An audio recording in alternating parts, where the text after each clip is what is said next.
பேசுறேன் sir. Sir, இப்போ இந்த மெரினாவில் இந்த போராட்டம் தொடர்ந்து பண்ணிட்டே இருக்காங்க. இதுக்கு நீங்க என்ன சார் எடுத்திருக்கீங்க? ஏற்கனவே அது மாண்புமிகு முதலமைச்சர் அவர்கள் தூய்மை பணியாளருக்கு ஏராளமான நலத்திட்டங்களை அறிவிச்சு அவர்களும் அவர்களுடைய வாழ்க்கை தரத்தை மேம்படுத்த வேண்டும், அவர்களது நம் கண் போல அவர்களை பாதுகாக்க வேண்டும் என்றதும் ஏராளமான திட்டங்களை அறிவிச்சிருக்காரு. கடந்த மாதம் 15ஆம் தேதி கூட அவர்களுக்கு உணவு வழங்குகின்ற அந்த திட்டத்தை அறிவிச்சு, அது மட்டுமில்லாமல் அன்றைக்கு 1000 பேருக்கு வீடே வழங்கியிருக்கின்றார். தமிழ்நாடு வாழ்விட மேம்பாட்டு வாரியத்தின் சார்பில் ஒவ்வொருத்தருக்கும் வீடு தனித்தனி முறையில தனித்தனிப்பட்ட முறையில 1000 பேருக்கு முதற்கட்டமாக வீடு வழங்கியிருக்கின்றார். 30,000 பேருக்கு வழங்குவதற்கான ஏற்பாடுகளை செய்து கொண்டிருக்கின்றோம்.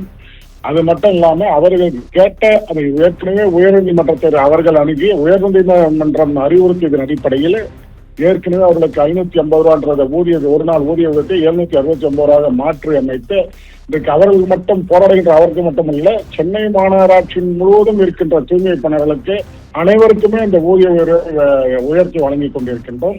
அவர்களுடைய நலன் எங்களுக்கு ரொம்ப முக்கியம். ஏன்னா இங்க சென்னை மாநகராட்சி இந்த அளவுக்கு சிறப்பாக செயல்படுகின்றது என்றால் அவர்கள் தூய்மை பணியாளர்களுடைய பங்களிப்பு மிக மிக அவசியமான ஒன்று என்பது நாங்கள் அறிவோம். அவர்களுடைய வாழ்க்கை தரமும் மேம்படும். அவருடைய இது எங்களுக்கு ரொம்ப ரொம்ப முக்கியமாக பார்க்கின்ற காரணத்தால் அவருடைய நலன் எங்களுக்கு அவர்கள் நலனுக்கு நாங்கள் எப்பொழுதும் இந்த திராவிட முன்னேற்ற கழக அரசும் எங்களுடைய மாநகராட்சி பக்கலமாக இருக்கும். சார், நீங்க முதல்வர் இவ்வளவு விஷயங்கள் இவங்களுக்காக பண்ணிட்டு வரீங்கன்னு சொல்லியிருக்கீங்க. அப்ப இது எவ்வளவோ நடந்தும் ஏன் சார் அவங்க இந்த போராட்டத்துல ஈடுபடுறாங்க? இது வரைக்கும் நான் மாநகராட்சியின் துணை மேயரா இருக்கேன். நான் மாநகராட்சி தினசரி மாநகராட்சிக்கு சென்று வருகிறேன். அவர்கள் கேட்கின்ற கோரிக்கை இதுவரைக்கும் நேரடியாக சந்தித்து எங்களுக்கு எந்த விதமான கோரிக்கை மனு எங்களிடம் அளிக்கவில்லை.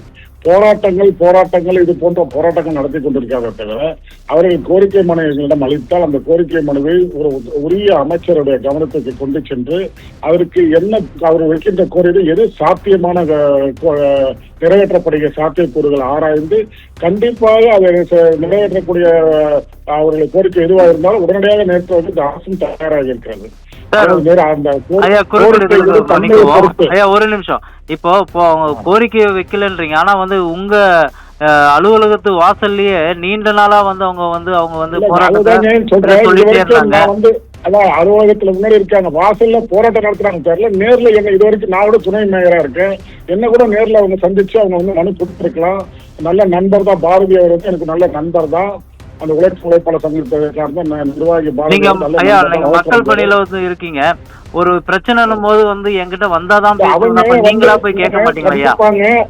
கண்டிப்பா அவங்க முதல்ல ஒரு கோரிக்கை ஒரு இது வேணும், அதுதானே கோரிக்கை வைக்கணும். நேரடியாக இது வரைக்கும் சந்திச்சு அவங்க எந்த கோரிக்கையும் கொடுக்கலையே.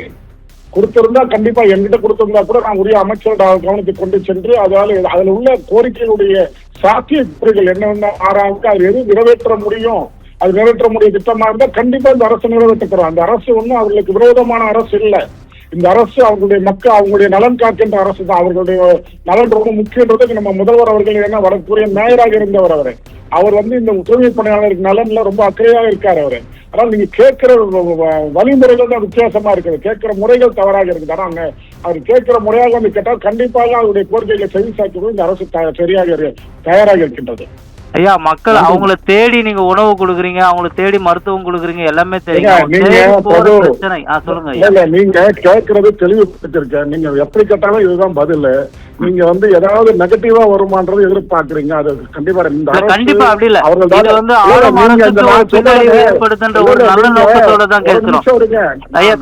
சொல்றேன்.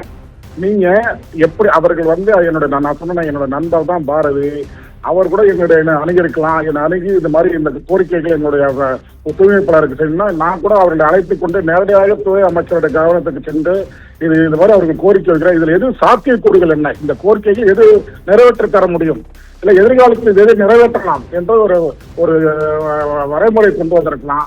ஒருவேளை ஏதாவது வேற அரசியல் தூண்டுதலா இருக்குன்னு யோசிக்கிறீங்களா? அது எனக்கு தெரியாது. நான் அந்த சப்ஜெக்ட் ஒரு விஷயம் மட்டும் தெளிவுபடுத்துறேன். மாநகராட்சி அவர்களுக்கு எதிரான மாநகராட்சி அல்ல. அவர்களுடைய நலன் காக்கின்ற மாநகராட்சி, அவர்கள் நலன் அக்கறை உள்ள மாநகராட்சி மட்டும் இல்ல, முதலமைச்சரும் தமிழக அரசும் அவர்கள் நலனில் அக்கறை உள்ளவர்கள் தான். அதனால உயர்நீதிமன்றம் என்ன வழிகாட்டுதல் நெறிமுறைகளுக்கு அவருக்கு உயர்நீதிக்கு நாடிய பொழுது உயர்நீதிமன்றம் சில அறிவுறுத்தல் வழங்கியிருக்கு. அந்த அடிப்படையில் தான் நாங்கள் செயல்படுறோம். உயர்நீதிமன்றம் என்ன அறிவுரை வழங்கியிருக்கோ அதை தொடர்ந்து நாங்கள் வந்து உயர்நீதிமன்றம் வந்து தெரிவித்த கருத்துக்களை விட்டு எங்களுடைய நடைமுறைகள் அமைத்துக் கொள்வோம். மிக்க நன்றி ஐயா, தொடர்பு கொண்டது. தேங்க்யூ.